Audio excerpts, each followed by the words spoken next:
From a boy whose soul was drowned inside his own body, to a man executed by the people he spent his life protecting. These are the 9 darkest experiments ever done on sorcerers in Jujutsu Kaisen. But here's what this list doesn't warn you about up front. At least 2 of these weren't done by villains, and by the end, you will start questioning who the real monsters in this series actually are. The worst one on this list? It hasn't been covered on YouTube, not like this. So let's start with the experiment that proves this world has never seen sorcerers as people. Suguru Geto built something rare. Not just power, plenty of sorcerers had that. He built a philosophy, a reason, a complete internal framework for why he did what he did. By the time he died, he had become one of the most dangerous and most fully realized figures in the entire series.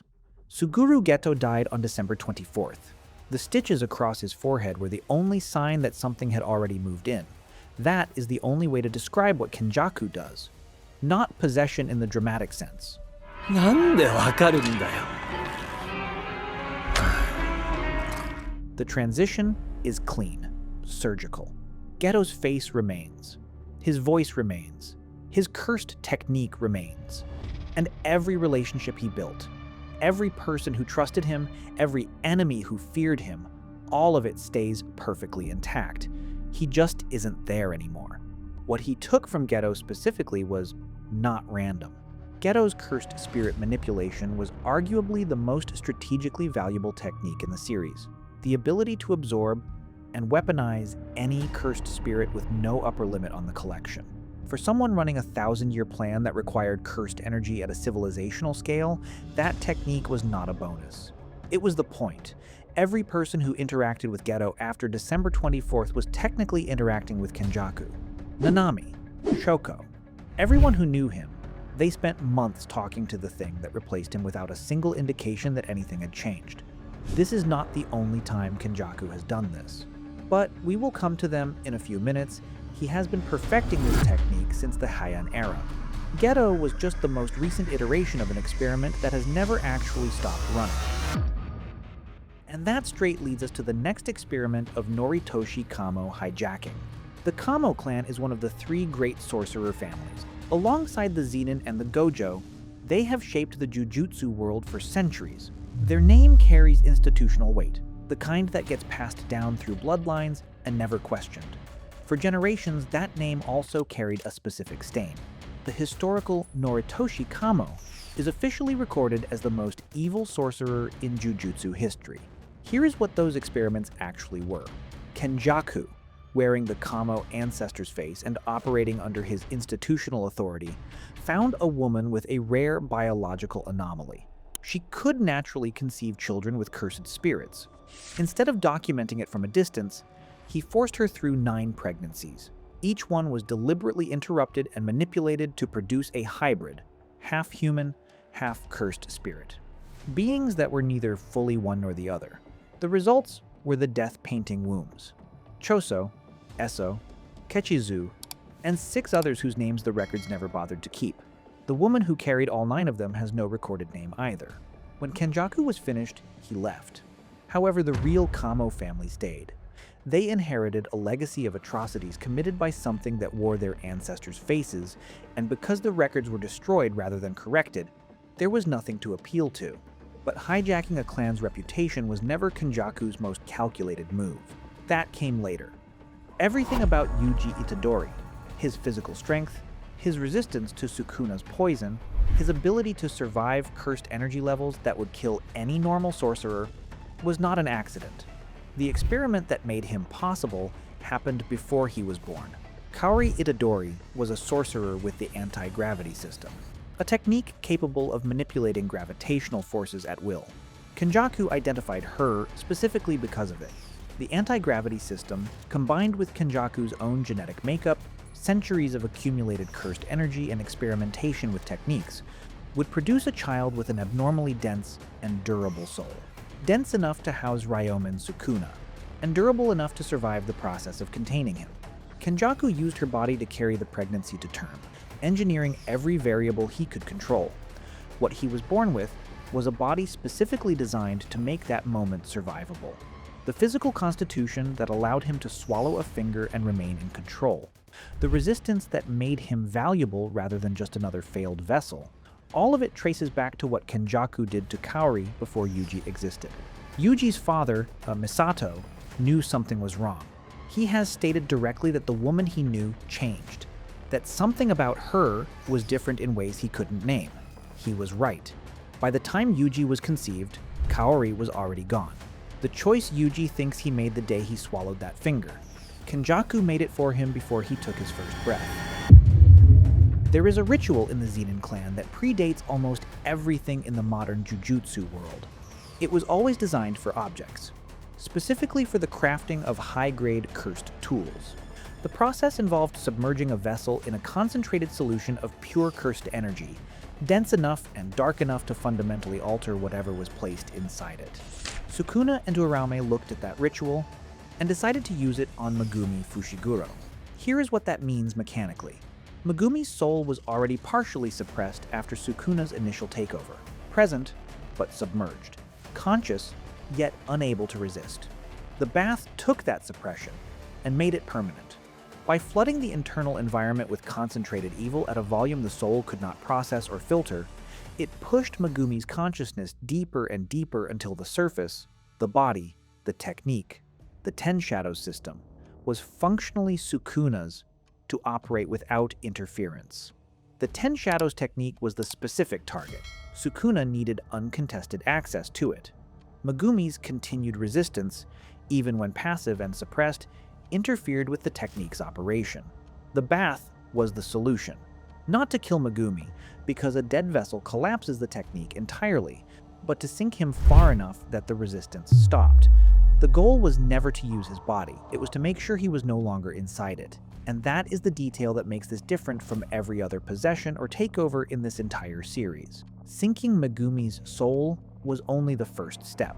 Because once Sukuna had uncontested control of the body, he immediately put that trapped consciousness to use.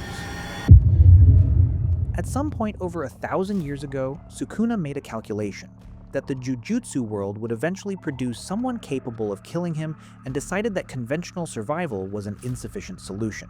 So he severed his own soul into 20 pieces. Here is what that required technically. The human soul in JJK is not passive. It is the structural foundation of a sorcerer's existence, the source of their cursed energy, and the thing that keeps the body functional. It required Sukuna to develop a method of self-surgery at the level of his own metaphysical architecture, cutting his soul with enough precision that each fragment retained independent functionality, independent cursed energy generation, and independent indestructibility. The fingers cannot be destroyed by any conventional means. They are registered as special grade cursed objects, the highest threat classification in the Jujutsu world, not because of what they contain, but because of what they are. Sukuna did not do this because he was losing. He did this as a precaution, centuries before the fight that would eventually kill him, as a contingency built into his own biology. Every other experiment on this list was done to someone. This one was done to himself, and that is somehow the most unsettling fact on the entire list so far. But the next one came from someone who was supposed to be on the right side. Every cursed corpse in the Jujutsu world operates on the same basic principle. A sorcerer implants cursed energy into an object or construct, programs a set of behavioral responses, and produces something that functions like a fighter but operates like a machine. Masamichi Yaga built something the Jujutsu world had never seen before. Panda is not a cursed corpse in the conventional sense. He has 3 independent cores, each a fully realized soul with its own personality, reasoning, and sense of self. He experiences the world, he forms opinions, he continues to exist and develop as an entity without requiring external input or maintenance. Yaga did not program him, he grew him. すまないがしばらく帰れない。出張？長い出張だ。 The distinction matters because no other sorcerer in the recorded history of Jujutsu had ever figured out how to do it. Jujutsu headquarters identified this immediately. What they saw was not a miracle. Instead, a replicable process. An independent soul meant an independent soldier who operates without a handler. Multiply that by an army, and headquarters had a military asset with no parallel in the Jujutsu world. All they needed was the formula, which Yaga refused to give them. So they executed him. They located him, stripped him of his principal title, condemned him as a criminal, and sent Juzo Kumiya to carry out the sentence. He died without giving them the formula. However, Panda survives as the only proof it was ever possible. A single existence that headquarters tried to turn into a template and failed because the man who built him chose to take the method with him. Masamichi! Panda だって泣くんだ. Sorcerers accumulate cursed energy at a cellular level over years of training and combat. By the time a high-grade sorcerer reaches their peak, their body, bones, tissue, the physical material of them, is saturated with cursed energy in a way no artificially treated metal can replicate. Kumiya identified this and built his entire practice around it. He hunted sorcerers, killed them, and used their remains as raw crafting material. Bones became blades. The biological material of people who had spent their lives developing cursed energy was processed directly into weapons. The results were genuinely high-performance cursed tools. That is the most disturbing detail, and it worked. The process produced weapons of a quality that legitimate crafting methods struggled to match, because the source material was irreplaceable. There is no explicit law in the Jujutsu world prohibiting this. Kumiya operated as a dark sorcerer outside the institutional framework, but the absence of a specific prohibition against using sorcery as a crafting material is itself a statement about what the Jujutsu world considers worth protecting. He was eventually hunted, but not for operating outside the system, not for the specific nature of what he was making. Kumiya turned sorcerers into weapons after they were dead. However, Mahito did something that was, in some ways, worse. Kokichi Muta was born with heavenly restriction. In exchange for zero cursed energy, his body was given something else entirely. He could feel and control cursed energy around him with a precision no conventional sorcerer could match. What it took was everything else. His physical body was barely functional. Underdeveloped limbs, chronic pain. He operated exclusively through Mechamaru, a puppet body controlled remotely, because his actual body could not survive the Jujutsu world on its own. He had been in pain every single day since birth. The Jujutsu world classified him as a grade 1 sorcerer, assigned him missions, and used his sensory range as an intelligence asset. It did not offer him treatment, so Kokichi made a deal with Mahito. The terms were specific.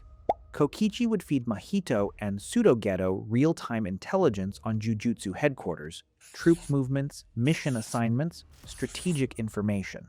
In exchange for one thing, Mahito would use idle transfiguration on his body to reshape his soul's expression in the physical form until he had a body that functioned the way a person's body is supposed to function. What does it say about this world that a grade 1 sorcerer's only path to healing was a binding vow with the enemy? Mahito honored the deal. Partially.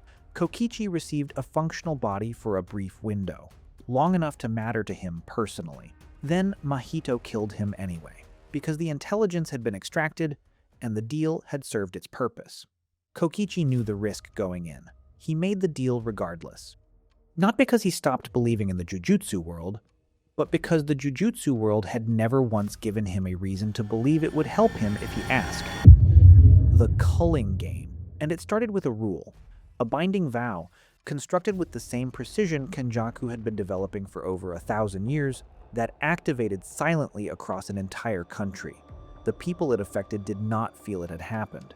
They went to sleep as civilians and woke up as players in a game whose rules they had technically already agreed to, through vows made on their behalf centuries before they were born. Here is the structure of what Kenjaku built. Colonies, designated geographic zones, appeared across Japan simultaneously. Within each colony, a point system was activated automatically. Points were earned by killing. Players could not leave their assigned colony without first accumulating a set number of points. The barrier walls were maintained by Tengen's evolved technique, which we will cover in the next part. There was no external force to appeal to. The system was self-contained and self-enforcing from the moment it activated. Ancient sorcerers reincarnated into modern bodies alongside newly awakened civilians who had no context for what cursed energy was or why they suddenly had it. Grade 1 fighters from the Heian era appeared in the same colonies as people who had been office workers the week before. Every death generated cursed energy that fed back into the system. Every battle pushed the boundaries of what sorcerers could become under extreme pressure. And every colony was a controlled variable producing data on cursed energy optimization at a scale no single experiment could ever replicate. Kenjaku did not want winners. He wanted data, and he designed the game specifically to generate maximum cursed energy output, maximum technique development, and maximum information on what sorcerers become when survival is the only variable that matters. And only then you realize, this was the cleanest experiment he ever ran. Which experiment genuinely disturbed you the most? Drop it in the comments. I read every single one.